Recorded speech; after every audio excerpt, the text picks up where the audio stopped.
Romanos capítulo 3, versículos 1 al versículo 8, y yo quiero hacer un aviso especial a la iglesia en esta hora. La Biblia tiene textos complicados, textos que no se entienden tan fácilmente. La Biblia contiene pasajes que son de difícil comprensión. Y yo creo que de todo el libro de Romanos es uno de los más difíciles de entender. Por eso yo les digo una cosa, hoy necesito que presten extremadamente atención porque si no se irán vacíos a casa. Es un texto, estos 8 versículos que son, a pesar de ser un poco complejo en su lectura y quizá difícil en su comprensión, es rico en su contenido. Pero si normalmente hay que tener los 5 sentidos puestos en la palabra de Dios y en la exposición de la palabra, hoy requiero que tengan 10 sentidos puestos. Toda su atención aquí, ¿de acuerdo? Vamos a hacer la lectura inicial y luego empezaremos con su exposición. ¿Cuál es entonces la ventaja del judío? ¿O cuál es el beneficio de la circuncisión? Grande en todo sentido. En primer lugar, porque a ellos les ha sido confiado los oráculos de Dios. Entonces, ¿qué? Si algunos fueron infieles, ¿acaso su infidelidad anulará la fidelidad de Dios? De ningún modo. Antes bien sea hallado Dios veraz, aunque todo hombre sea hallado mentiroso. Como está escrito, para que seas justificado en tus palabras y venzas cuando seas juzgado.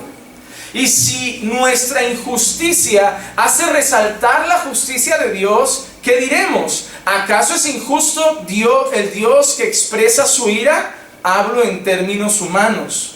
De ningún modo, pues de otra manera, ¿cómo juzgaría Dios al mundo? Pero si por mi mentira la verdad de Dios abundó para su gloria, ¿por qué también soy yo aún juzgado como pecador? ¿Y por qué no decir, como se nos calumnia y como algunos afirman, que nosotros decimos, hagamos el mal para que venga el bien? La condenación de los tales es justa. Es un texto complicado. Es un texto que si se lo das a alguien nuevo en la fe no lo va a entender bien. Porque hay frases en este texto como diciendo, o sea, hallado Dios veraz y todo hombre mentiroso, que si lo coge cualquier novato en la fe va a pensar que lo que está diciendo es que todo hombre vive mintiendo 24 horas. Y no está diciendo ese texto eso. No está diciendo, no te creas a los hombres porque solo Dios dice verdades y todo hombre dice mentiras. No está diciendo eso. Hay una cosa que cuando yo leo, hay textos difíciles en la Biblia, no solo y hay algunos incluso más complejos. Y hay una cosa que yo me he preguntado muchas veces, ¿por qué Dios ha puesto algunos pasajes tan difíciles de entender? Porque Dios en toda su capacidad podía haber hecho todos los pasajes fáciles. Versículos como, el Señor es mi pastor y nada me faltará. Sencillo, ¿verdad? Fácil comprenderlo, fácil entenderlo, fácil asimilarlo. Pero hay pasajes en la Biblia que son complicados. Y yo me he preguntado muchas veces, ¿por qué Dios complicó algunos textos? ¿Por qué Dios ha permitido que algunos textos de su palabra sean de difícil comprensión? La Biblia no dice el por qué. Pero hay una parte humana que el pastor John Piper una vez dijo. Él dijo, en mi pensamiento y en mi corazón, yo creo que Dios ha puesto textos difíciles para obligar a su pueblo a esforzarse y a dedicarse en el estudio profundo de la palabra. Dice, si quieres tener un pueblo vago, si quieres tener un pueblo que pasa olímpicamente de todo, lo que tienes que hacer es darle todo fácil. No obligarle a trabajar, no obligarle a esforzarse, pero si quieres un pueblo diligente, disciplinado, comprometido, tienes que hacer las cosas difíciles. Mucha gente viene en las redes sociales o en el despacho o a través del móvil, pastor, quiero que me explique esto. Pastor, quiero que me explique este texto. Pastor, quiero que me explique aquel texto. ¿Y qué esperan? Cada cosa que no comprenden, que la respuesta sea, este texto dice esto, este texto dice aquello. ¿Saben qué hago yo? Les paso un libro. Léase ese libro, ahí encontrará la explicación. Y ven, no, pero estos son 150 páginas. ¿No es más fácil que usted me diga directamente la respuesta? Sí, es más sencillo, pero no es más bueno para ti. Porque yo lo que quiero es que tú te esfuerces, tú busques, tú aprendas. Porque no siempre va a haber un pastor para responder preguntas. No siempre va a haber alguien para darnos respuestas. A veces solo estaremos yo, Dios y la palabra. Entonces yo creo que Dios ha permitido eso. Miren, y esto a modo de introducción.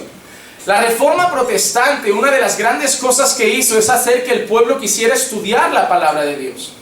La Reforma Protestante, una de sus grandes características es que tradujo la Biblia a idiomas del pueblo. Antiguamente solo se predicaba en latín, ¿lo recuerdan? En Europa solo se predicaba en latín, con una finalidad, ¿cuál? Que el pueblo, si no conocía la verdad, podía ser completamente dominado. Un pueblo ignorante es un pueblo fácil de controlar. Un pueblo ignorante, un pueblo que no lee. ¿Por qué muchas iglesias no fomentan el estudio de la palabra y tienes a un montón de gente escuchando a hombres como Cash Luna, como Maldonado y como todos estos hombres diciendo cosas barbaridades, completas cosas absurdas, y un montón de gente diciendo amén? Porque si tú quieres gobernar un pueblo, simplemente di créeme, pero este libro no lo leas. Yo ya te digo lo que pone y te lo interpreto a mi manera.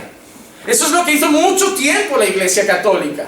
Ofreció al pueblo solo que la palabra de Dios en latín, de manera que era el idioma que solo entendía el clero, y el pueblo tenía que confiar que lo que estaba siendo enseñado era eso. Y si el clero decía que a través de una ofrenda o a través de una paga tú ibas a conseguir perdón de Dios, pues ellos daban su dinero. Y así manipulaban a la gente. La manera en la que los reformadores trajeron un despertar espiritual fue traduciendo la Biblia, diciendo la palabra de Dios debe ser comprendida por el pueblo de Dios. No solo por los líderes. Tiene que estar en un idioma que lo entienda el pueblo. Se tradujo al alemán, se tradujo al inglés, lo tenemos en español y actualmente es el libro traducido en más idiomas, lenguas y dialectos en todo el mundo. Pero había un gran problema. En la época medieval, en la época de la Europa medieval, el nivel de analfabetismo era del 90%. 9 de cada 10 personas no sabían leer ni escribir. Entonces había una gran dificultad. ¿Cuál? ¿De qué vale darles la Biblia en su idioma si no saben leerla? ¿Cuántos están contentos de que hoy hayan escuelas públicas? ¿Cuánta gente no tiene dinero para pagar una escuela privada y da gracias porque existen estudios públicos? Pues tenemos que dar gracias a esa reforma, porque la primera escuela pública fundada fue por Calvino en Ginebra. Porque Calvino dijo, si queremos que la gente entienda la Biblia, primero tenemos que enseñar a la gente a leer. Amén. Fue la Reforma Protestante, el deseo de que la gente conociera a su Dios y la palabra, que hizo que se formaran escuelas gratuitas para el pueblo, para que aprendieran a leer. ¡Qué cosa más maravillosa! A veces creemos que hacer la obra de Dios es solo hacer cosas dentro de la iglesia, pero una escuela puede ser usada para la gloria de Dios. Un orfanato puede ser usado para la gloria de Dios. Lo peor es creer que una iglesia es simplemente un lugar donde se le da culto a Dios, porque un orfanato puede ser un gran lugar de culto. Una casa de restauración social donde hay drogadictos puede ser un gran lugar donde se puede dar culto a Dios y llevar el evangelio y hacer obras para la gloria de Dios. El peor error del ser humano es creer que solo servimos a Dios haciendo cosas en lo que entendemos como la obra de Dios. Pero siendo un buen padre, yo estoy sirviendo a Dios. Siendo un buen esposo, yo estoy sirviendo a Dios. Siendo un buen trabajador, ¿qué quieres ser? ¿Médico? ¿Tú que eres joven? ¿Qué quieres ser? ¿Médico? ¿Arquitecto? Ya, pero es que tengo que elegir entre ser médico o ser pastor. Mira, eso sí, porque yo creo que el ministerio pastoral debería ser exclusivo. No debería tener la mente dividida. Pero yo tengo que elegir entre ser médico y dedicarme a la iglesia, a la obra de Dios. ¿Por qué? Glorifica a Dios siendo un buen médico. Glorifica a Dios siendo un buen arquitecto. Glorifica a Dios siendo un buen transportista. Glorifica a Dios siendo un buen paleta. Ya sea que comas, bebas o hagas cualquier otra cosa. El evangelio no es algo que está encerrado en 4 paredes. El evangelio es algo que está en toda nuestra vida. Salpica toda nuestra existencia. Se tiene que ver en nuestra manera de tratar a nuestros empleados si somos jefes. Y se tiene que ver en la manera de tratar a nuestros jefes si somos empleados. Se tiene que ver en nuestra manera de cómo nos movemos con nuestros compañeros. En la manera como nos movemos con nuestros familiares. El evangelio se tiene que ver cuando nos comunicamos con cristianos. Pero también se tiene que ver cuando estamos rodeados de que gente que no es conversa y gente que es atea. Hay gente que solo se ve cristiana cuando está con cristianos. Y eso es serio. ¿Qué le pasaba a muchos fariseos? No nos queremos mezclar con pecadores. Yo creo que en el fondo tenían miedo de ¿qué? No de los pecadores, de ellos mismos. Yo creo que en el fondo ellos creían, yo sé que mi corazón todavía es pecador. Y si yo me voy con los pecadores, voy a acabar haciendo las mismas cosas que ellos hacen. Y por mucho tiempo la iglesia ha querido alejar a la gente del mundo. No vayas allí porque eso es del mundo. No vayas allí porque eso es del mundo. Mira, el creyente tiene que estar en el mundo. Tenemos una misión. Lo que no tenemos que hacer es negociar con el mundo. Mira, constantemente la Biblia sí que da un consejo. Júntate con gente del mundo, sí. Tienes que ir, pero tienes que tener algo en la mente. Vas con una misión. No vas a divertirte, no vas a entretenerte, no vas a jugar como ellos. Vas con una misión. Spurgeon dijo, todo creyente o es un misionero o es un impostor. Porque misionero no es aquel que va a un otro país. Pastor, quiero ser misionero, siento el llamado misionero. Vale, ¿has salido hoy de casa? Sí. ¿Cómo te ha ido la misión? Ah, no, pastor, yo quería ir a África, yo quería ir a India. No, cuando sales de la puerta de tu casa, ya empieza la misión. ¿Por qué no puedes ser misionero en las calles de Barcelona? ¿Por qué no puedes ser misionero en tu vecindario? ¿Por qué no puedes ser misionero en tu comunidad de vecinos? Somos constantemente misioneros. Porque constantemente tenemos que cumplir una misión, dar a entender la palabra, dar a conocer la palabra y predicar el santo evangelio del Señor. Ahora sí vamos al texto. Y ayer enseñábamos una cosa predicando, que no podemos entender lo que está diciendo el capítulo 3 si primero no entendemos qué pasó en el capítulo 2. ¿Lo recuerdan? Porque cuando nosotros entramos en el capítulo 3, y yo quiero que tengan sus Biblias conmigo abiertas, porque vamos a movernos un poquito por Romanos. Miren el primer versículo lo que dice. ¿Cuál es entonces la ventaja del judío? Esa palabra entonces significa que todavía estaban reflexionando en lo que se les había dicho antes. Pablo les había estado diciendo cosas a los judíos, cosas a los fariseos, cosas a ese pueblo. Entonces, a respuesta de ello, ¿qué dice el pueblo? ¿Cuál es entonces la ventaja de ser judío? Yo no puedo entender este texto si no recuerdo lo que Pablo les estaba diciendo, ¿verdad? Vamos a leer entonces, para entender de qué estamos hablando, los 4 últimos versículos del capítulo 2. Así rápido, vamos a leer Romanos 2 del 25 al 29. Mire lo que dice.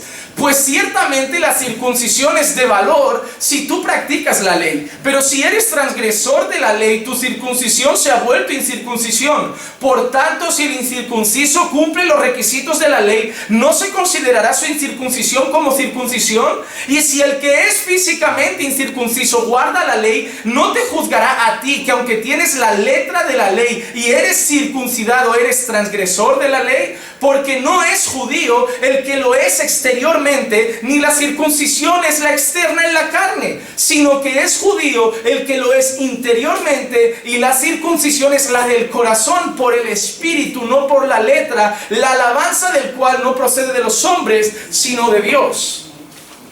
A todo eso el judío responde ¿qué? Entonces, ¿qué ventaja tiene ser judío? Porque Pablo les estaba diciendo que, ¿sabes? De nada te vale ser circuncidado. De nada te vale darte golpes en el pecho y decir, yo soy judío, yo soy del pueblo de Dios. Porque en esos 4 versículos lo que Pablo le estaba diciendo es lo siguiente. Pablo le estaba diciendo, si tú eres judío físicamente, pero estás incumpliendo constantemente la ley de Dios, delante de Dios eres como un pagano. Y de la misma manera Pablo dice, pero si un pagano que no es judío físicamente, delante de Dios está viviendo una vida de obediencia ante Dios, es como un hijo, es como un judío. Es como alguien de su pueblo. Porque Dios no está viendo la sangre que corre por tus venas. Dios está viendo que el evangelio que hay en tu corazón, el espíritu que hay dentro de ti.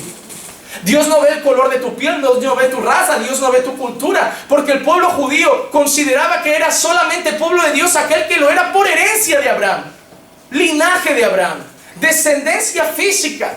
Y lo que Pablo estaba enseñando es que para Dios la descendencia física no era importante, sino que era aquellos que el Espíritu Santo obraba en su corazón. Por eso dice, no es judío el que lo es exteriormente, sino que es judío el que lo es interiormente, en el corazón.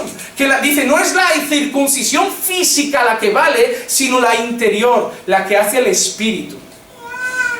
Es decir, la verdadera circuncisión no es la que un hombre viene y te corta el prepucio, sino es aquella que el Espíritu viene y transforma tu corazón. Porque de nada vale mutilar tu cuerpo si lo que necesita realmente ser quebrantado es nuestro ser interior. La religión disfraza gente, hermano. La religión solo disfraza gente de creyentes. Les pone una falda larga, les pone un buen vestido, a los hombres los viste de traje y corbata, les arranca los piercings, les pone un pelo más decente, una ropa más decente, los arranca de escuchar música secular, los arranca de la bebida, los arranca del tabaco, los quita por fuera de todo. Pero la religión no sabe transformar un corazón. Y el Evangelio no, el Evangelio primeramente entra dentro y mediante el Espíritu quita un corazón de piedra y pone un corazón de carne. Y eso es algo que solo Dios puede hacer. Por eso yo te voy a decir una cosa, y eso tiene que ver con lo que enseñaba Brian anteriormente sobre la autosuficiencia de Dios. Significa que Dios se vale por sí mismo y que Dios no nos necesita absolutamente para nada. Hay gente que cree que para que Dios salve a alguien, esa persona tiene que abrirle el corazón a Dios. Y la Biblia me enseña que nadie va a abrirle el corazón a Dios, a no ser que Dios entre y haga una obra en un corazón. Amén. Hermano, yo no tengo que darle permiso a Dios para que me salve. Si Dios me quiere salvar, me va a salvar. Porque Él es soberano y Él es poderoso. Pastor, ¿y eso qué ventaja tiene? Una gran ventaja. Madre que sufres por la salvación de tus hijos. Esposa que sufres por la salvación de tu esposo. Esposo que sufres por la salvación de tu esposa. Hijos que sufren por la salvación de tus padres. ¿Quieres la mejor noticia? No depende de que ellos quieran. Depende de que Dios quiera. Y aunque ellos te parezcan duros y resistentes, no hay corazón que permanezca en pie ante la grandeza y el poder de nuestro Dios. Si Dios quiere quebrantar hasta el ser más duro, Dios lo pone de rodillas y a morder el suelo. Dios es poderoso y no necesita permiso. Dios está picando a la puerta, ábrele. Ese texto no es para inconversos. Ese texto es una carta a una iglesia que había dejado la palabra de Dios fuera. No son gente atea que Dios está picando en el corazón. No usen ese texto para evangelizar, porque es distorsionar la palabra de Dios. Es Dios hablando a una iglesia y diciéndole a la iglesia: iglesia, decís que sois iglesia, pero me habéis dejado fuera de vuestro culto. Ya no cantáis para mí, ya no habláis de mí, ya no me adoráis a mí. Yo estoy fuera de las puertas de mi iglesia. Es muy fuerte. Cuando Pablo empieza a hablar con los judíos, entonces Pablo sabe algo. Y a mí esto me gusta, porque esto es una clara cosa que pasa en la realidad. Sobre todo la gente que habla el Evangelio, porque yo sé que hay mucho cobarde que no lo habla. Pero Dios no nos ha dado espíritu de cobardía. Yo sé que hay mucha gente que tiene miedo de hablar la palabra de Dios. No es como Pablo que dice: yo no me avergüenzo del Evangelio, porque sé que es poder de Dios para salvación de todo aquel que cree, al judío primeramente y luego al griego también. Pablo está hablando a los judíos y Pablo es experto. Pablo sabe que ya van a saltar con preguntas. Pablo ya se las conoce todas. Por eso es el mismo Pablo el que pone las preguntas de: ¿acaso qué ventaja tendrá ser judío? No es ningún judío que se lo pregunta a Pablo. Es el mismo Pablo que mientras habla ya está diciendo: yo sé que ahora alguno va a decir, entonces ¿de qué vale ser de la familia de Abraham? ¿De qué vale ser descendiente de tal tribu? ¿De qué vale ser circuncidado a tal día? ¿De qué vale ser tener la Torah? ¿De qué vale? ¿De qué vale? Pablo ya sabía que lo iban a decir. Y Pablo, lo bueno en este capítulo es que vemos un hombre sabio, instruido por Dios, que se anticipa a todas las preguntas. Eso es lo mejor que puedes hacer. Porque cuando vas a evangelizar hay una ventaja. Tú ya has estado del otro lado. Tú ya sabes lo que van a preguntar. Por ejemplo, cuando nosotros vamos a hablar hoy a la gente en la calle de Dios, ya sabemos típicas preguntas. Si Dios existe, ¿por qué hay niños que mueren de hambre? Si Dios existe, ¿por qué hay hombres que maltratan a sus mujeres? Si Dios existe, ¿por qué hay gente tirada en la calle? Si Dios existe, ¿por qué los injustos y los malos gobiernan y los honestos están en el mundo tirados, pasando hambre y necesidad? Si Dios existe, ¿por qué hay maldad? Si Dios existe, ¿por qué trafican con infantes? Ya hay prostitución infantil. Ya sabemos las preguntas, pero también sabemos las respuestas. Es muy bueno ir a evangelizar a alguien y antes de que hable, y ya sé que me vas a decir que si Dios no existe, ¿por qué esto? Y yo por eso te voy a decir algo. ¿Acaso hay alguien bueno? ¿Acaso hay alguien justo? Porque la pregunta que todo el mundo hace, si Dios existe, ¿por qué le pasan cosas malas a gente buena? Mas yo te digo, la Biblia dice, no hay nadie bueno. No hay nadie bueno. Jesús le dijo a un joven, ¿por qué me llamas bueno? Solo uno es bueno y ese es Dios. Amén. No hay ningún niño de 6 años bueno. Solo tienes que ver a los niños de hoy. La gente es capaz de decir, ah, pero los niños son buenos. ¡Míralos! Si esos niños tuvieran músculo y 1,80 m, le estarían pegando guantazos a sus padres. Da gracias que esos niños malcriados de hoy miden medio metro. Porque si esos niños malcriados de hoy tuvieran 1,80 m, serían capaces de pegar a su madre para conseguir lo que quieren. Yo cuando veo en el supermercado esos niños pataleando, gritando, quiero esto, yo pienso, si ese niño fuera grande, ese es capaz de pegarle a la madre y decir, pues te quito el bolso y me lo pongo. No, lo pienso. No veo ninguna bondad en los niños. Maleducados, desobedientes desde el primer momento. Solo buscan a los padres para sacar lo que quieren. Lloran y lloran cada vez más fuerte para que les des lo que quieren. Y los padres ceden desde que son pequeños. Ya cállate, toma, vale, toma un juguete. Toma, vale, toma, entretente con esto. Toma, vale, toma el móvil y déjame tranquilo. Desde pequeño el padre ya cede y quiere que con 16 años el niño salga obediente. Ya le has dejado hacer lo que daba la gana contigo desde que tenía 5 años. Instruye al niño en su camino cuando es pequeño y después no se apartará de él. Pero no quieras empezar a instruir al niño cuando tiene 18, ya es caso perdido. Solo Dios para hacer un milagro. Deja de pensar que son pequeños, que no saben lo que hacen, que son indefensos. No son tontos. Y hay que instruirlos. Y si con 3 años tan pequeñitos hay que darle una palmada en el trasero, se les da. Mejor empezar con las palmadas con 3 años y con 15 ya no tener que dar ninguna, que tener que empezar a sacar la correa con 17. No compliques la crianza de tus hijos. Algunos ya es demasiado tarde, ¿verdad? Se te ha ido de las manos. Pablo entonces pregunta, ¿cuál es la ventaja entonces de ser judío? ¿Cuál es el beneficio de ser circuncidado? Y el mismo Pablo, ¿no ves que hace la pregunta y da la respuesta? Dice, es grande, en todo sentido. En primer lugar, porque a ellos les han sido confiados los oráculos de Dios. El judío dice, ¿qué ventaja tiene ser judío? Muchas de las cosas Pablo las responde más largamente más adelante. Miren, pasen un par de hojas, vayan a Romanos 9 para que vean una cosa. Romanos 9, es que a mí Romanos me apasiona, porque adelante siempre encontramos respuestas más completas. Romanos 9, ¿están ahí? Amén. Miren versículos 4 y 5, Pablo está diciendo qué ventajas tiene ser judío. Miren qué ventajas dice Pablo, que son israelitas, que son adoptados como hijos de Dios, la gloria, los pactos, la promulgación de la ley, el culto, las promesas, les pertenecen los patriarcas y que según la carne incluso el Mesías viene de ellos, aquel que está sobre todas las cosas, Dios bendito por los siglos. ¿Que no tenéis ventajas? ¿Sois los que habéis podido dar a culto desde el primer día? Desde el primer día Dios os reveló su palabra. El Mesías sale de vuestro pueblo. Habéis tenido a los grandes patriarcas. Sois parte de Abraham, de Isaac y de Jacob. ¿Que no tenéis ventajas? Dios ha hecho un montón de pactos con vosotros. Dios ha derramado un montón de promesas sobre vosotros. ¿Que no tenéis ventajas? Pero Pablo en el capítulo 3 no da una lista grande, da una sola ventaja. Porque para mí es la más importante. Pablo siempre exaltaba una cosa, la palabra de Dios. Pablo dice, grandes ventajas en todo sentido, pero en primer lugar, la traducción original no es en primer lugar. La traducción original es, pero la mayor de todas, es que, ¿qué? Les han sido confiados los oráculos de Dios. Y mucha gente pregunta, pastor, ¿qué significa la palabra oráculos? En aquel tiempo, en el tiempo en el que Pablo escribía, había no un dios, no 2 dioses, no 3 dioses, había muchos dioses, habían muchas divinidades, y cada divinidad tenía sus oráculos. Cada divinidad tenía o su bruja, o su hechicera, o su pitonisa, que la gente iba allí, ella hablaba con el bicho y les decía, pues mira, tienes que hacer esto.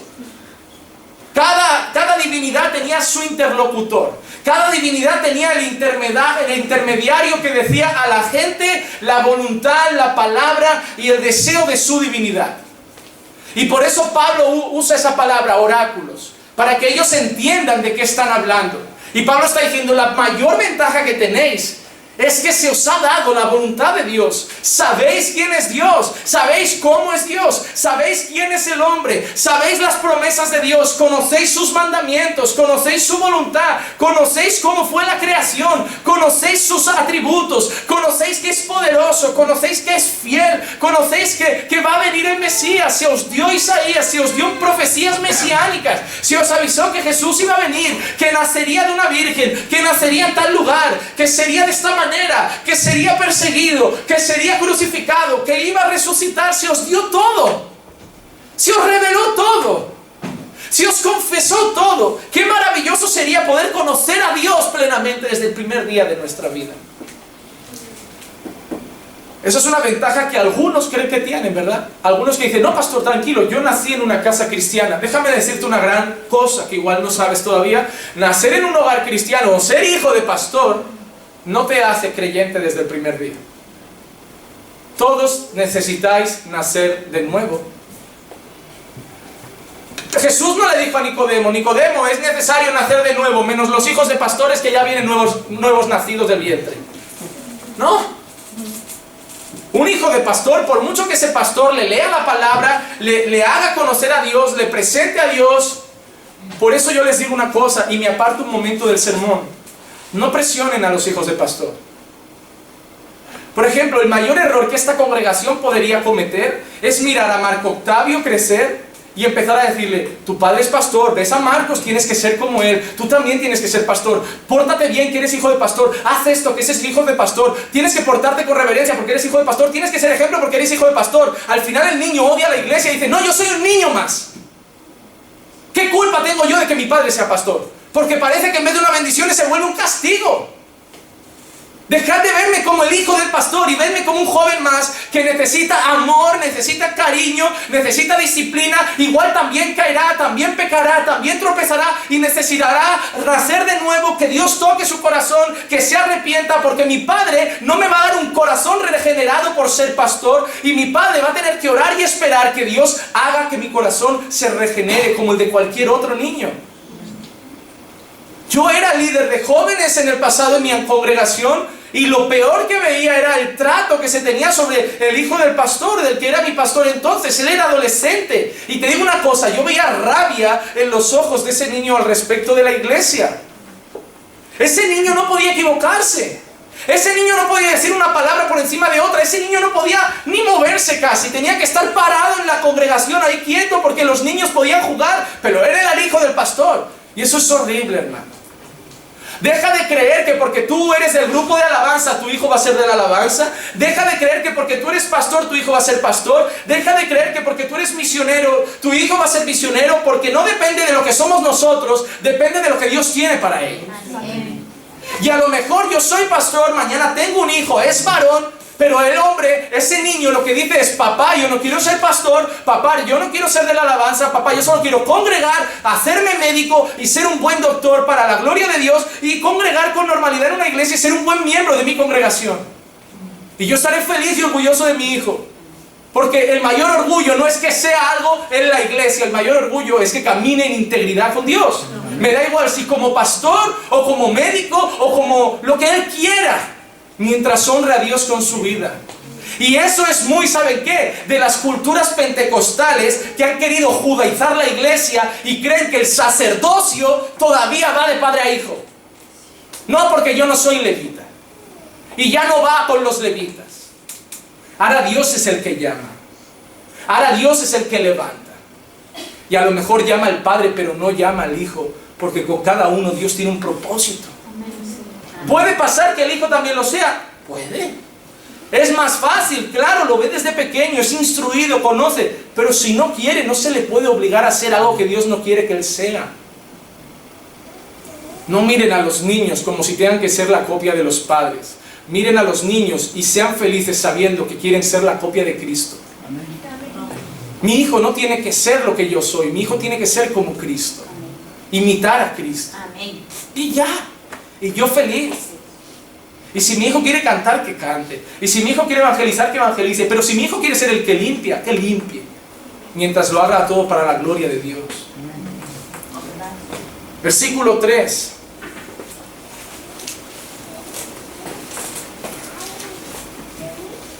Entonces, ¿qué? Si algunos fueron infieles, ¿acaso su infidelidad anulará la fidelidad de Dios?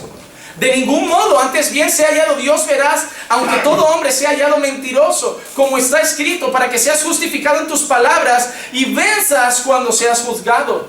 ¿Saben lo que está diciendo el judío? Pablo ya se adelanta otra vez. Pablo dice, tenéis una gran ventaja. Primera y la más importante es que Dios os ha dado su palabra, se ha revelado a vosotros. Yo no sé si la mayoría de ustedes estaban cuando empezamos la serie, pero en el capítulo 1 decíamos que Dios se había revelado principalmente de dos maneras. Yo no sé si lo recuerdan. Número 1, Dios se reveló en la conciencia. Dios está dentro de las personas. Dios se ha revelado dentro de ellas. Dentro de la conciencia de cada ser humano sabe que existe un Dios. Nadie nace ateo. Si tú te puedes ir a una tribu en el Amazonas, o te puedes ir en medio del desierto, y a lo mejor no lo llaman Adonai, no lo llaman Jesús, pero adoran algo. Porque en su conciencia hay una divinidad por encima de ellos. Y la segunda manera en la que vimos en Romanos 1 que Dios se había revelado era a través de ¿qué? De la naturaleza. ¿Verdad que decíamos que todo lo creado mostraba y hablaba y enseñaba a la gente la gloria de Dios? ¿Quién era Dios? Dios se mostraba a través de la naturaleza, Dios se mostraba a través de la creación. Pues Pablo le dice que tenéis una gran ventaja. A vosotros no solo se ha revelado en la conciencia, a vosotros no solo se ha revelado en la naturaleza, a vosotros se ha revelado de forma verbal. Os ha dado su palabra. Os ha dicho, yo no solo existo, yo soy así. Y Pablo ya sabía que iban a salir con otra pregunta, ¿no? Como diciendo, vale, es bueno, nos ha puesto y nos ha hecho su pueblo, nos ha dado su palabra, pero entonces Dios ha sido infiel, ¿no? Porque como hemos fallado nosotros, Dios se ha equivocado. Porque muchos lo han abandonado, porque muchos no han creído en Él, porque muchos lo han desobedecido, porque muchos reyes se desviaron del camino del Señor. Entonces Dios se ha fallado, que es lo que mucha gente cree, que Dios hizo al ser humano y falló porque mira lo que le ha salido. ¿Cómo puede ser Dios perfecto y Dios todopoderoso y haber creado esto que parece más una jungla que un lugar donde viven seres humanos racionales y con buen corazón?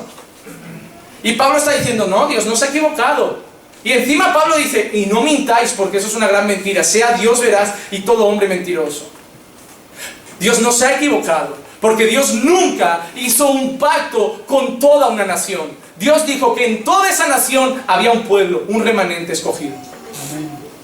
Y es cuando Pablo más adelante les dirá, yo soy el ejemplo porque yo soy israelita. Yo soy judío y yo era un celoso perseguidor de ellos, pero ahora soy un defensor y un predicador del evangelio. Pablo está diciendo, Dios no se ha equivocado. A los que Dios quiso salvar, a esos los salvó. De los que andaron por el desierto, Dios no quería salvarlos. Dios ya sabía que iban a ser así, pero la siguiente generación Dios sabía que iba a ser más fiel. Dios ya sabía que Saúl iba a ser de esa manera, pero Dios sabía que a pesar de equivocarse, David iba a ser un hombre conforme al corazón de Dios.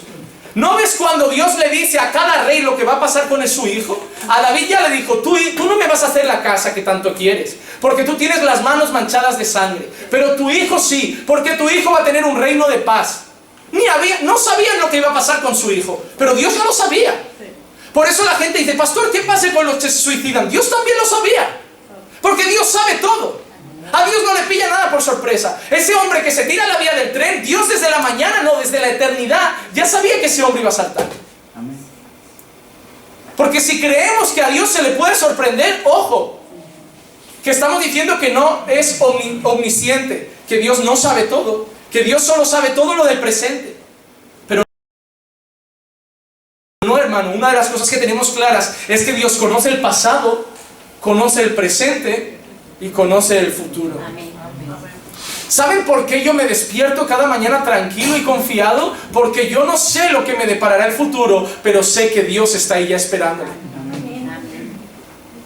Yo no sé lo que me va a pasar mañana, pero sé que yo sirvo a un Dios que ya lo sabe. Y yo sé que su voluntad es buena, es agradable y es perfecta. Y yo descanso, porque sé que sea lo que me pase mañana, es bueno, agradable y perfecto, aunque no lo entienda. Entonces yo puedo dormir tranquilo, Cuando pasan problemas en la iglesia, pastor, la cosa está pasando esto, igual va a pasar esto, igual se van a ir unos cuantos, igual, ¡epa! Dios ya lo sabe. Durmamos y descansemos, porque Dios sabe todo. No es del que corre, no es del que quiere, es de quien Dios quiere.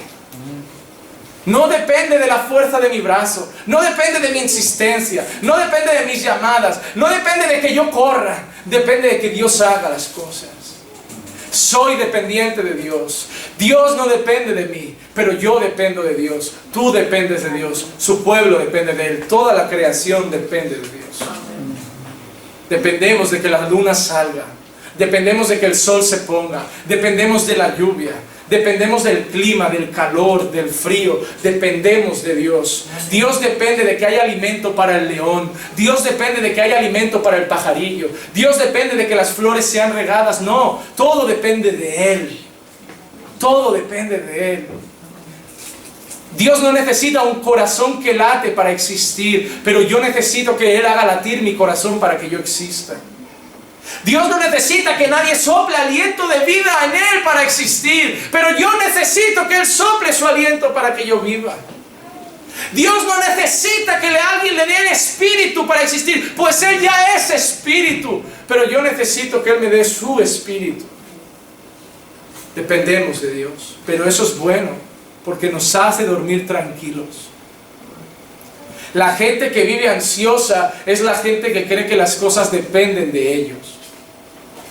¿Qué voy a hacer? ¿Qué voy a hacer? Descansar en el Señor. Que vengan a mí todos los que están cansados y trabajados, que yo les haré descansar. Confiad en Dios, dice la palabra, confía en Dios y Dios hará. No hoy, igual no mañana, igual no el mes que viene, pero sé algo, Dios va a hacer algo. Y a veces no va a ser lo que yo quiero, pero sé que lo que haga es perfecto, aunque no lo entienda. Entonces lo que Pablo está diciendo es, no, Dios no se ha equivocado. Tenéis que aceptar que el único bueno es Dios. No penséis que los judíos sois todos buenos y Dios se ha equivocado porque lo habéis desobedecido. No. De entre esos judíos habían algunos que querían honrar a Dios. Estaba Moisés, estaba Josué, estaba Caleb, estuvo David, y estuvieron tantos hombres temerosos de Dios y mujeres temerosas de Dios. Pero muchos también le quisieron dar la espalda, irse detrás de otros dioses, irse detrás de los placeres, irse detrás de la carnalidad. Y lo que yo vengo a decir no es que Dios se ha equivocado, sino que Dios siempre dijo que solo Él es bueno y que el hombre es mentiroso, que el hombre es malo, que el hombre es pecador. Lo que Pablo está diciendo es, lo vuestro es todavía más grave. Habéis conocido a Dios, Él se ha presentado, os ha dado su palabra y aún así lo habéis desechado y no lo habéis querido. Y si Dios os condena al infierno, no es porque sea infiel, no es porque sea injusto, es porque es precisamente justo.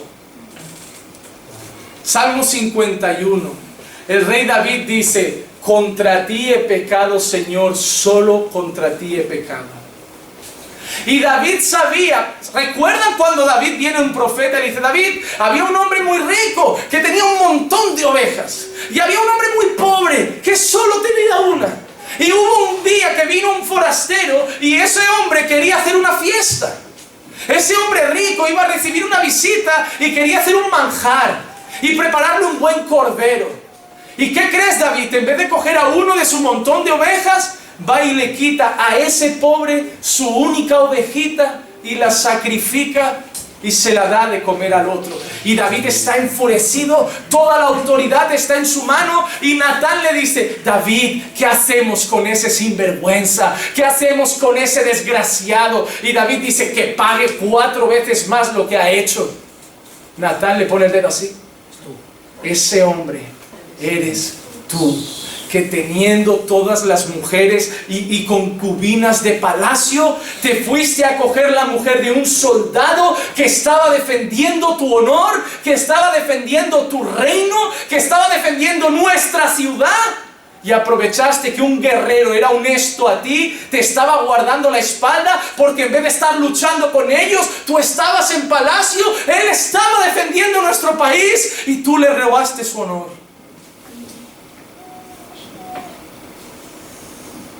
Dios le dice a David: David, el hijo de ese vientre lo voy a matar. Lo voy a matar. David corre a una habitación y deja de comer y deja de beber. De la misma manera, ¿te acuerdan que Jonás avisó que iba a destruir Dios Nínive? Y pararon, y dice que ayunaron hasta los animales. Sí. Es muy fuerte, porque en esa nación le quitaron hasta la ración a los cerdos. Pero aquí hoy no comen ni las vacas. Aquí hay que hacer un ayuno, pero de los fuertes. La vaca es muy, lo siento, ni la vaca puede comer aquí ahora. Y Dios tuvo misericordia, ¿verdad? David pensó: igual también tendrá de mí, ¿no? David sabe que el ayuno a veces hace que Dios tenga compasión, aunque no es el fin del ayuno buscar perdón. El ayuno es para trabajar con nuestro orgullo, nuestro carácter, matar nuestra carne y buscar a Dios. Aún así, David se humilló y se quebrantó. ¿Fue un arrepentimiento sincero? Sí. ¿Buscó a Dios sin cesar? Sí. ¿Se sacrificó físicamente? Sí. ¿Lo buscó espiritualmente? Sí. ¿Y cómo respondió Dios? Con misericordia. No, mató al niño. Pero David, ¿sabe qué? Se levanta, va al templo, y la gente pensando: seguro que ahora va a decir: no vales de nada. Que Dios eres tú de amor, que Dios eres tú de misericordia. Si me rindo pidiéndote perdón y aún así matas al niño. No, David dice que se limpió, fue al templo y adoró. Porque David sabía una cosa: he pecado contra ti. Y eso no hace que tú seas injusto. Eso no hace que tú seas malo. Eso hace que todo castigo sobre mi vida es justo y merecido. Amén. Por eso yo nunca le voy a preguntar a Dios por qué. Porque sé que cualquier cosa que me pase, por muy dura que sea, todavía es menos de lo que yo merezco. Porque cuando eres consciente de que tú merecías la muerte, porque era la paga del pecado, cualquier castigo terrenal te da igual, porque sabes: castígame en esta tierra, pero sé que por gracia voy a estar eternamente contigo. Amén. Y sé que es justo. Sé que es justo que me castigues. Por eso Pablo está diciendo: ¿acaso Dios se ha equivocado? ¿Ha sido infiel? Y él dice: de ningún modo. Dios era bueno, Dios es bueno, y vosotros solo no habéis mostrado que Dios sea infiel, habéis mostrado que Dios es justo. Versículos 5 al 8, el tercer argumento de Pablo. Y si nuestra injusticia hace resaltar la justicia de Dios, me gusta. ¿Qué diremos? ¿Acaso es injusto Dios que expresa su ira? Hablo en términos humanos. Me gusta ese paréntesis. ¿Ves que Pablo está diciendo? Parece que Pablo dice: ahora no he dicho esto inspirado por Dios, ahora lo he dicho como hombre. Es mi opinión. Mire que dice luego: de ningún modo, pues de otra manera, ¿cómo juzgaría Dios al mundo? Pero si por mi mentira la verdad de Dios abundó para su gloria, ¿por qué también soy yo aún juzgado como pecador? ¿Y por qué no decir, como se nos calumnia y como algunos afirman que nosotros decimos: hagamos el mal para que venga el bien? La condenación de los tales es justa. Miren, Pablo se encuentra delante del tercer argumento de los judíos, y él se vuelve a anticipar y vuelve a decir: mira, yo sé que me vais a decir. Ahora me vais a decir: si nuestra injusticia hace resaltar la justicia de Dios, es decir, si nuestra maldad sirve para que Dios se vea más bueno, si nuestra maldad sirve para mostrar que Dios es puro, si nuestra maldad, a gente que es así, es tan ruin que es capaz de usar esos argumentos, ¿no? Dice: porque cada vez que el hombre peca, no humilla a Dios, demuestra que Dios es grande, bueno y puro, y que el hombre es un vil pecador. Y Pablo sabía que el judío iba a decir: pues entonces, si nuestra injusticia hace resaltar la justicia de Dios, ¿qué diremos? ¿Acaso es injusto el Dios que expresa su ira? Hablo en términos humanos. Y él dice: de ningún modo, pues de otra manera, ¿cómo juzgaría Dios al mundo? Ahora tienes que conocer la historia para saber por qué Pablo empieza a decir esto. Porque miren, había una cosa que los judíos tenían en mente y presente siempre: Dios va a juzgar el mundo. Los judíos creían que ellos eran salvos de ese juicio, pero que Dios juzgaría con toda su ira al mundo. Y Pablo dice, pero si vosotros estáis diciendo que la injusticia de los hombres hace resaltar la bondad, la pureza, la santidad y la justicia de Dios, entonces no va a haber juicio. Porque si es algo que Dios está usando para su gloria, no va a haber juicio. ¿Por qué Pablo les dice a los judíos, entonces no habrá juicio? Porque sabe que un judío no iba a aceptar eso. Porque sabe que en la mente de un judío va a haber un juicio. Y Dios va a juzgar a los gentiles. Y va a salvar a los judíos. Ese es el primer argumento de Pablo, para dejar al judío sin palabras. Para decirle, te estás contradiciendo. Para decirle, tú mismo te estás comiendo tus propias enseñanzas y argumentos. Y Pablo en el versículo 7 da otro golpe a ese judío. Dice, pero si por mi mentira la verdad de Dios abundó para su gloria, ¿por qué también soy yo aún juzgado como pecador? Es decir, el judío le estaba diciendo a Pablo, ¿para qué nos va a juzgar Dios entonces si nuestra maldad solo hace que brille más su bondad? Pero también dice una cosa Pablo, vosotros me estáis queriendo matar precisamente porque decís que estoy mintiendo contra Dios. Piensen que los judíos tenían a Pablo como ¿qué? Como mentiroso. Para ellos el evangelio era el mensaje prostituido y mentiroso de la palabra de Dios. Para ellos Pablo era un hereje. Entonces Pablo está diciendo, si vosotros decís que vuestra injusticia solo hace brillar la gloria de Dios, ¿por qué vosotros me queréis matar a mí? Porque si decís que yo estoy haciendo algo malo, dejadme seguir haciendo esto, para que brille más su gloria. Pablo los vuelve a dejar sin palabra. Y en el versículo 8 todavía es más listo. Porque en el versículo 8 dice, entonces, ¿por qué no concluimos en esto? Como se nos calumnia y como algunos afirman que nosotros decimos. Pablo está diciendo, ¿qué? ¿Por qué no hacemos lo que vosotros estáis diciendo que yo estoy enseñando? ¿Ves lo que ha dicho Pablo entre paréntesis? Están calumniando y mintiendo sobre lo que estamos enseñando. ¿Qué dice que es? Hagamos el mal para que venga el bien. Pablo dice al final, entonces, si cada vez que hacemos algo malo, lo único que hace eso es que brille la gloria de Dios, pues como vosotros decís que yo le estoy enseñando a la gente que viva de cualquier manera, porque eso es lo que les estoy enseñando según vosotros, pues dejemos que vivan como animales instintivos y primitivos, para que la gracia de Dios abunde. ¿Saben por qué? Porque los judíos estaban diciendo lo mismo que mucha gente dice hoy. ¿Sabe la gente que le dice uno a las personas? La salvación es solo por gracia, no es por obras. Y te digo más, la salvación no se pierde. ¿Sabe qué dice la gente? Pastor, está diciéndole a la gente, vive de cualquier manera que no vas a perder tu salvación. Pablo estaba enseñando eso. Pablo estaba enseñando eso. Pablo estaba enseñando a las personas que la salvación era segura. Que si Dios te quería salvar, te va a salvar. Él te va a santificar, Él te va a perseverar, Él te va a llevar del principio hasta el final. El que empezó la buena obra la va a perfeccionar. Son mis ovejas y nadie las va a arrebatar de mi mano. Yo las escogí, yo las voy a redimir, yo las predestiné, yo las llamé, yo las santifiqué y yo las glorificaré. Yo haré todo. Porque si ellos hacen algo, si ellos se limpian, si ellos se santifican, es porque yo, el Señor, pongo en ellos tanto el querer como el hacer. Y los judíos están diciendo, Pablo, eso de que no se pierde la salvación y que es solo por la gracia de Dios, va a hacer que la gente viva de cualquier manera. Ahora no vamos a entrar en detalle porque llegaremos con la carta de Romanos, pero verán que en Romanos 6 Pablo está diciendo una cosa que todos conocemos. Entonces, ¿pecaremos pues? ¿Pecaremos pues para que la gracia de Dios abunde? Y él mismo responde diciendo, ¿qué?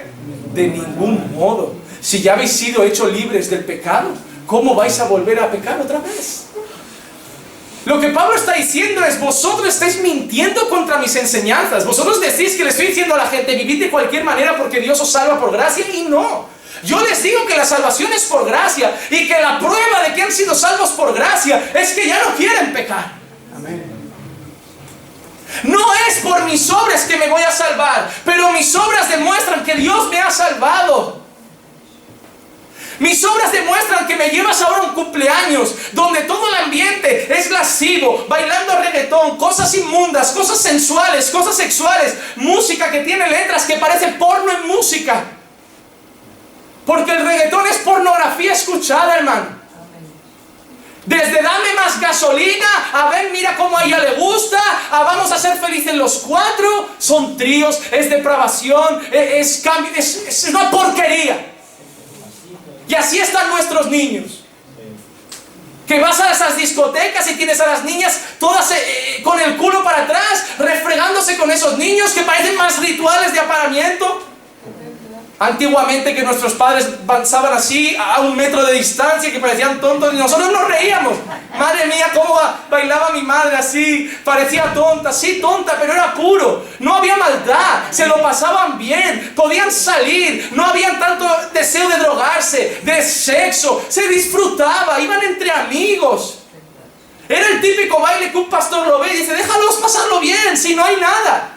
Ves más atrás en el tiempo y ves los bailes estos venecianos y clásicos, que habían hasta reverencias. El hombre llegaba, se presentaba a la mujer le hacía la señal como vamos a bailar, se cogían de la mano. ¿Tú no has visto esas películas antiguas? No había maldad, eso lo ves en una boda cristiana, en cualquier cosa, y dices, ¿qué bailen? ¿Qué disfruten? No hay maldad. Pero hoy el niño te dice, me voy a una fiesta, y ya te tiemblan las piernas. Sabes que van a haber rayas de coca en la mesa, reggaetón puesto, 3 en una habitación, 4 haciendo un tren en otra, 2 chicos en una, 6 niñas en otra, 1 con 4 ahí, eso es lo que hay. Y Pablo no está diciendo estar en la gracia, es decir, que puedes hacer todo eso porque ya eres salvo por gracia. Pablo está diciendo es que si de verdad Dios te ha salvado, el próximo día cuando pongas un pie ahí, tu corazón te va a decir, ¿en qué encuentras gozo en esto? ¿Cómo te hace sentir feliz esto? ¿Te sientes contento? Es tu ambiente.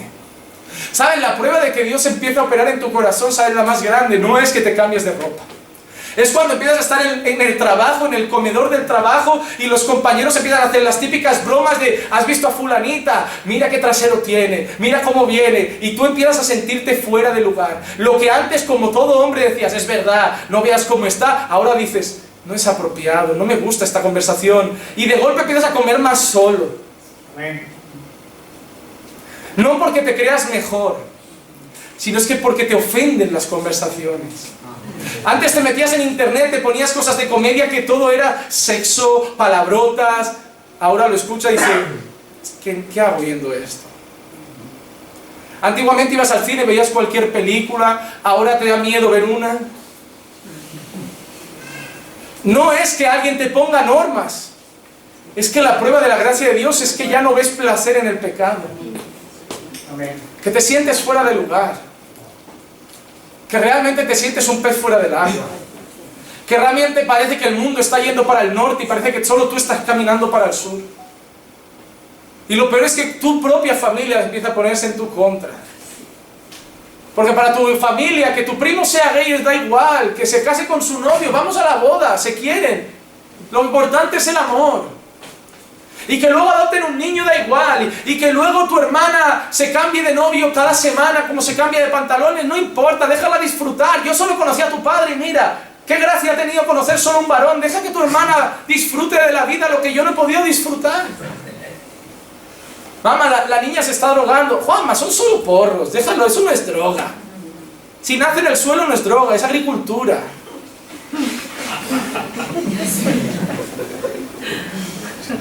Es que es así.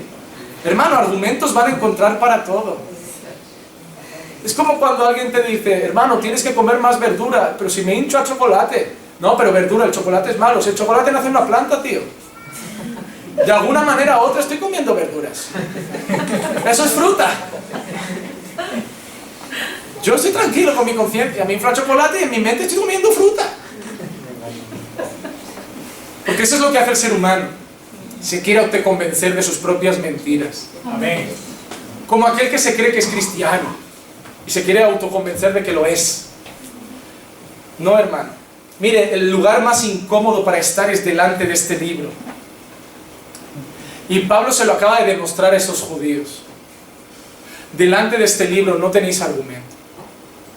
Es decir, yo os voy a dejar con la boca cerrada siempre. Dios siempre va a tener la última palabra. Amén. Podéis decir los argumentos que queráis. Ya, ¿por qué Dios? Si Dios existiera, ¿por qué hay maldad? Te lo resumo rápido. Porque el mundo no quiere obedecer a Dios. No hay maldad en el mundo porque Dios no existe. Hay maldad en el mundo porque tú y yo existimos. Dios no viola niños, el hombre sí. Dios no maltrata a mujeres, el hombre sí. Dios no es adúltero, Dios es fiel, el hombre es adúltero. Dios es santo, el hombre es fornicario, mentiroso. Dios es veraz. Dios te ama siempre incondicionalmente. Tú amas condicionado, así también te aman o te quieren. Dios siempre es fiel, tú eres infiel. Dios paga el mal con bien. Nos dio a su Hijo. Tú pagas el mal con mal. Tú eres ojo por ojo y diente por diente.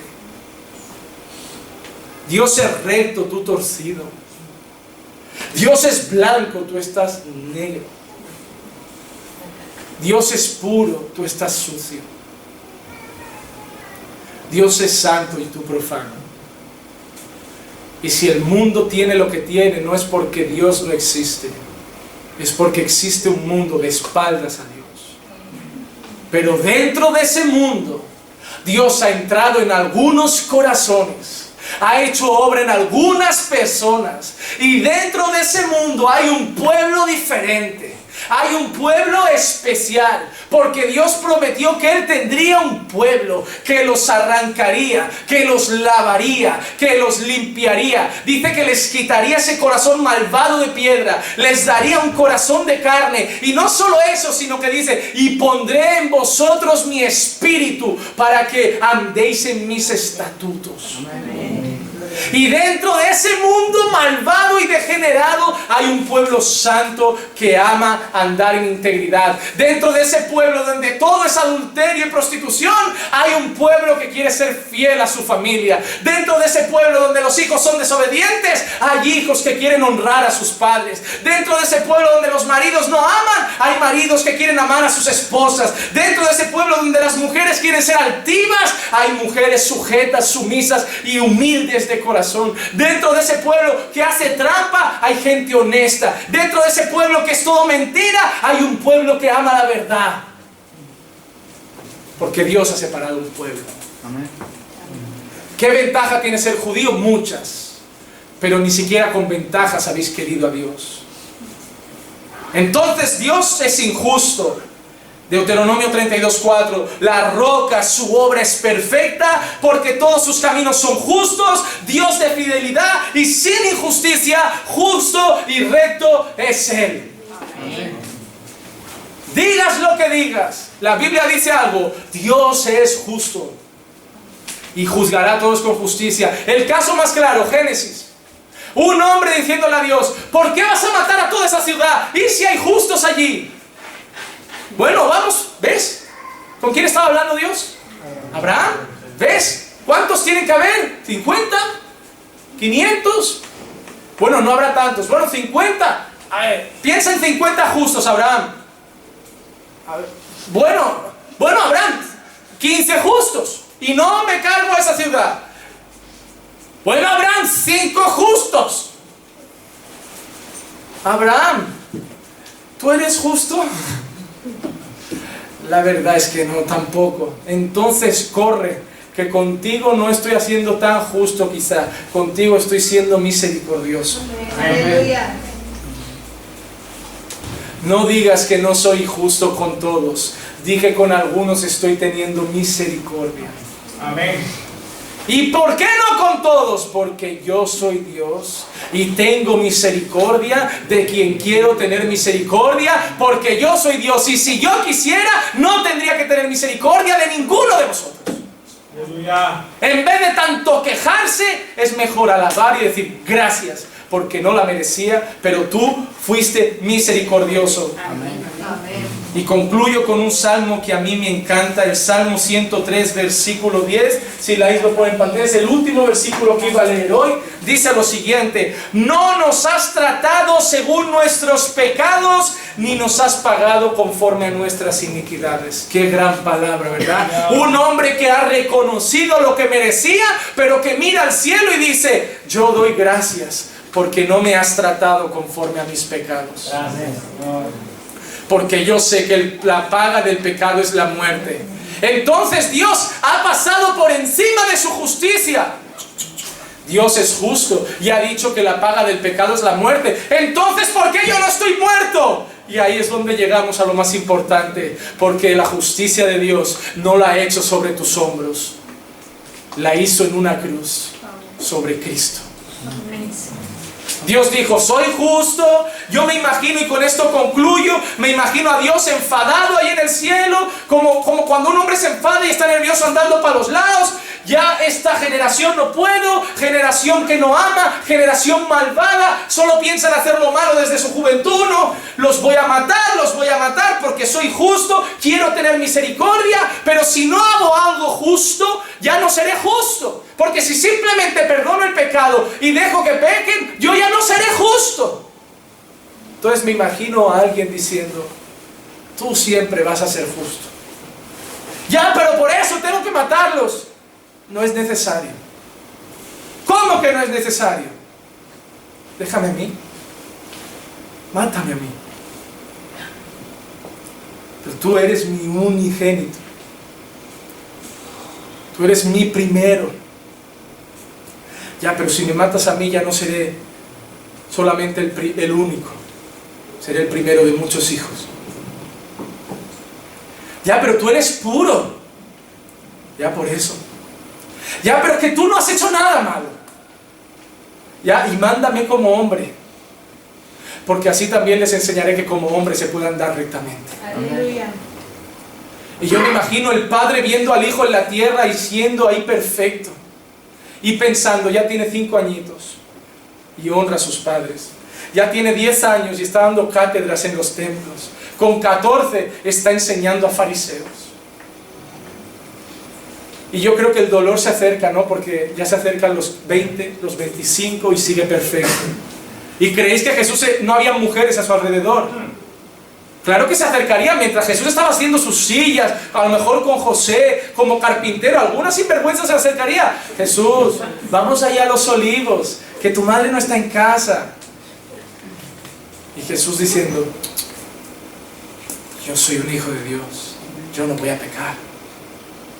Mi Padre es santo y yo tengo que ser santo. El enemigo lo fue a tentar. Jesús, posesiones, fama, gloria. No, solo a Dios voy a adorar.